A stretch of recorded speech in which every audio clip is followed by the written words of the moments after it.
Joining us now from Boston is five-time All-Pro and two-time Super Bowl champ, Vince Wilfork. Hi, Vince. How you doing?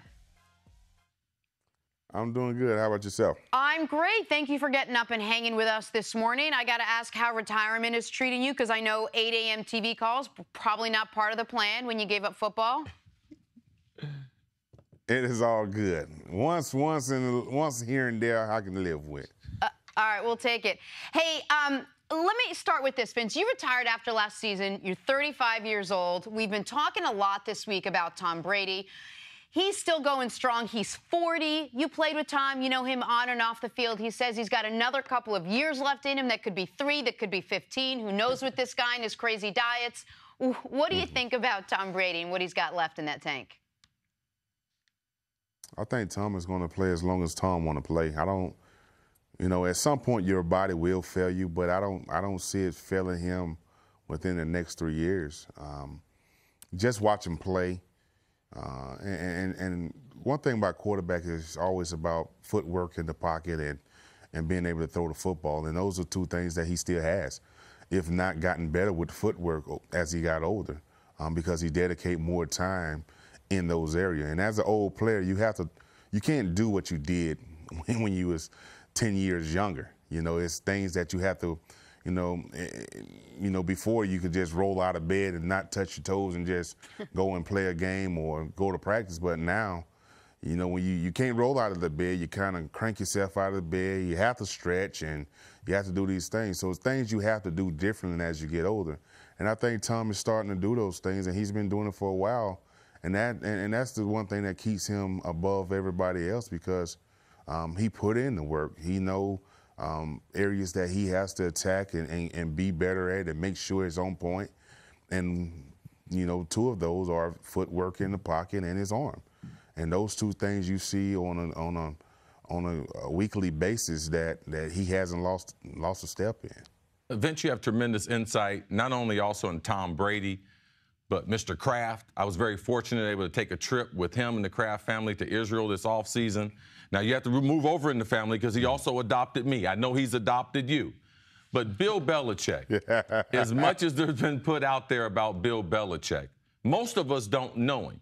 And the version that we get through the media, I know the people that are very, very close to him, he seems to be very different. Give us some insight into who is Bill Belichick behind the camera that we don't see. Well, Bill Belichick is a guy that only thing he cared about is his teammate and winning.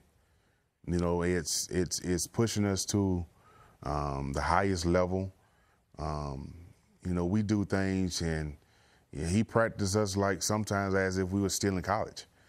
But it's just to keep us in reality and just to make us understand that everything we get, we got to work for, we got to earn, and he loves his players.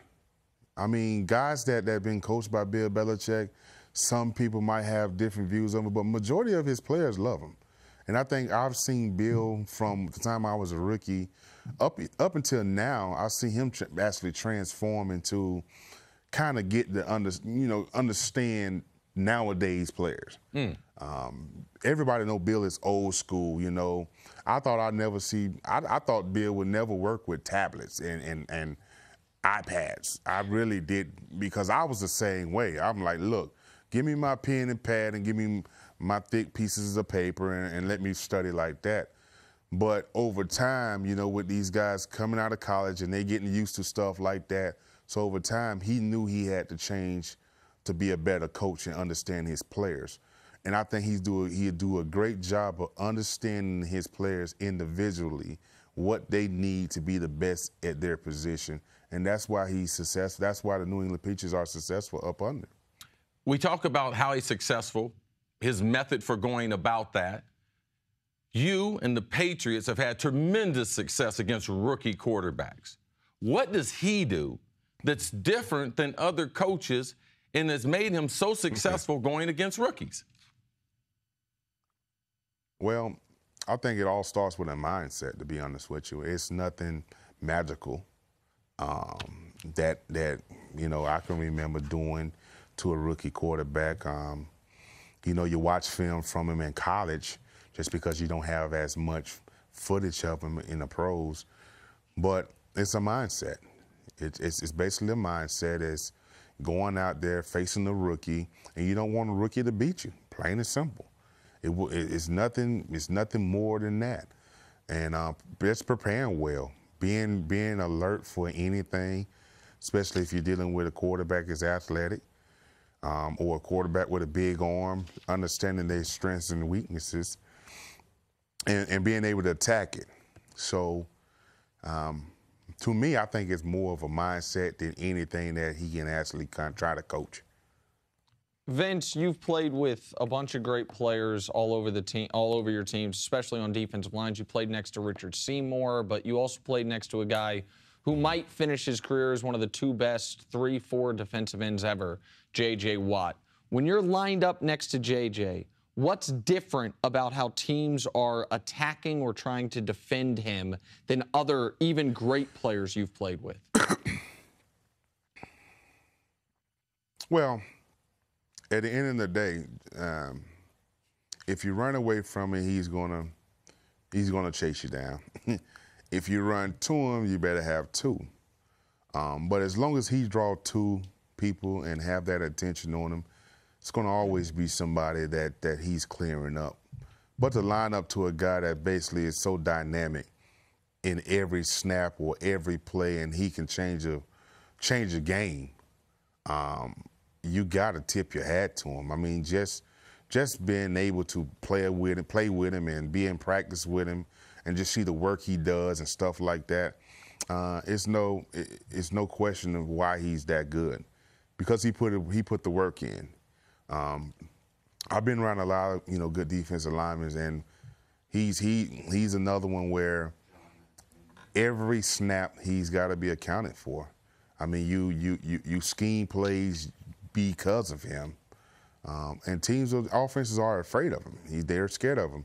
But you got to try to find ways to attack a guy like that, because you can't run all the time away from him or all the time to him. So you got to draw up different plays to try to keep him thinking and stuff like that. But his motor never stops.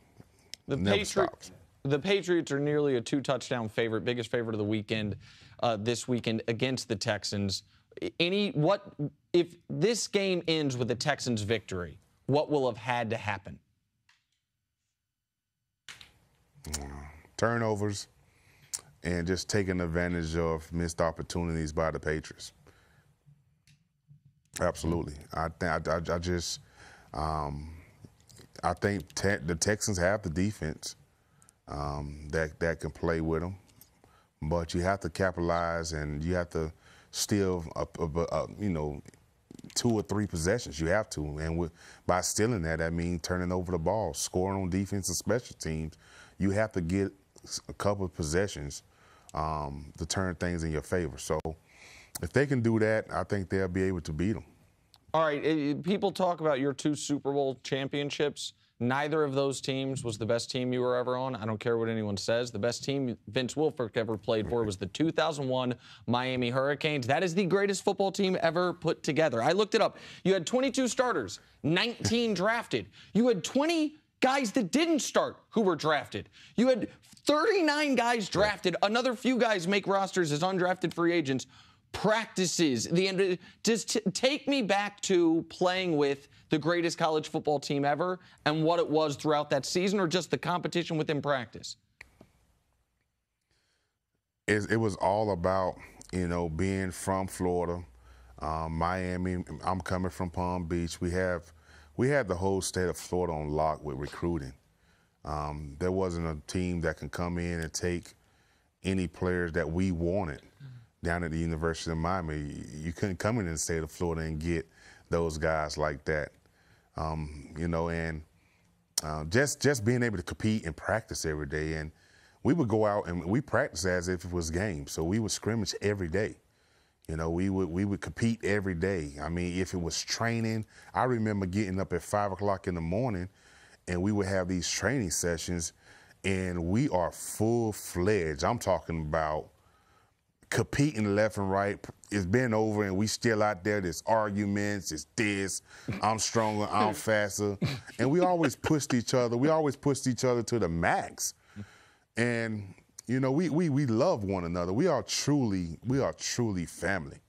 I don't think there's any other school out there that rocked the way we rock. It was just something about being a Hurricane, and a lot of people didn't like it because we had swag and we talked a lot of crap, but we backed it up because we really didn't care about anything else but winning in the Hurricanes, and we showed that when we stepped on the field. But a lot of it came from being in state, playing against one another in high school, and then all of a sudden you're on this team together, so it's like an all-star team you're on, and we went around, you know, the nation beating up teams in college football. So, hands down, 2001, we was bad boys. Hey, Vince, I have to say I really like your hat. I have the exact same one. Mine says kale on it, but I feel like you and I are like this, and I'm right over here. It's like the same hat. No. Let me tell you something. Only greens that get love over here is collard greens. Somehow I knew you were going to say that. I think we all sort of fell in love with Vince Wilfork watching your personality jump off the screen on Hard Knocks. A, what was your experience like with that? And B, besides the overalls, is that where you came up with the Kingsford barbecue idea?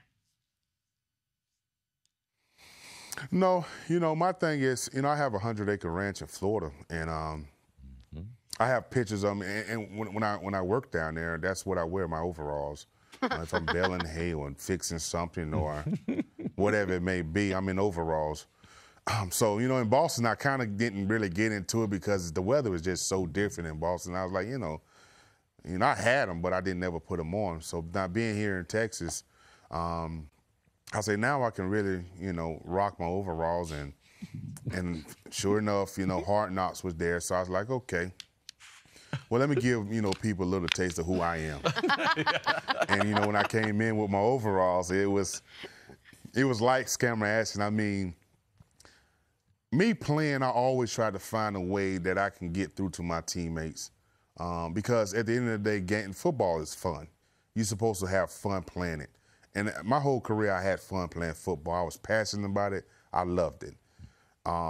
And how Kingsford came about is they seen when I tore my Achilles, I actually built the barbecue grill, and I had you know, my wife at the time. My wife at that time, she said, "I'm going to film. I'm going to film you," and I was like, "Okay, whatever." So the Kingsford bag was on, and I was dancing, just listening to my music, and boom, it went crazy. So once Kingsford saw that, they was like, "Listen, we think you'd be perfect for us." So I was like, okay. That's how Kingsford and myself, we got involved, and the partnership couldn't be no better because everything I do, I want to be the best. Sure. I wanted to be the best, and having Kingsford on board, you can't be the best without working with the best, and that's Kingsford. And all these years with tailgating, I say, you know what, when I retire, the first thing I want to do is tailgate. And here I am. We're going back to Boston. We're going to tailgate, and I'm going to live it up and do something that I always wanted to do. All right, well, you got 3 hungry mouths here. One eats kale. The other 2 will eat literally anything you make. So the next time you tailgate, we would like 3 invitations. But I ask you one last question before we let you go. This is the most serious of all of them. What is more likely, Vince? You go on Tom Brady's diet, or Tom Brady eats exclusively your cooking for a month? Which is more likely to happen? I'll never go on his diet, I tell you that. Thank you, Vince. Hey, thank you, Vince. And for those who don't know it, the NFL, this guy is a treasure, a great family man, great in the community. Much respect for you, Big V. Thanks, man. Vince. I appreciate that, man. Thanks for having me, guys. Thanks for watching. Subscribe here to get the latest from the show. Also, be sure to check out more of the best clips from First Things First, or go watch a few segments from other shows on FS1.